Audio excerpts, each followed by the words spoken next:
सियासत की रिवायत है। हज़रत अनस रज़ी अल्लाह तआला अन्हु रिवायत करने वाले हैं कि नबी करीम अलैहिस्सलाम ने फरमाया कि हर दीन की कोई न कोई इम्तियाजी शान, इम्तियाजी खूबी होती है। तो दीन इस्लाम की जो इम्तियाजी खूबी है वो है हया। अब हया क्या है?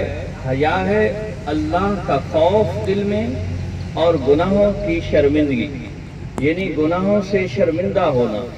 इसलिए एक और जगह पे फरमाया इज़ा फ़ातकल हयाउ फ़फ़अल मा शि'ता, कि इंसान का जब हया खत्म हो जाता है फिर वो जो चाहे करे।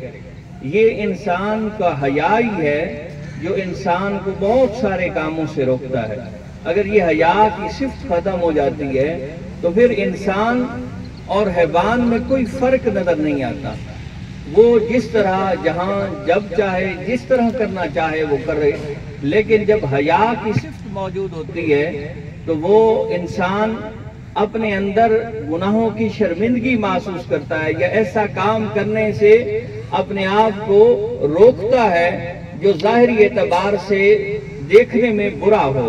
अल्लाह करीम हम सब को दीन इस्लाम पे अमल पैरा होने की तौफीक अता फरमाए। अस्सलामु अलैकुम।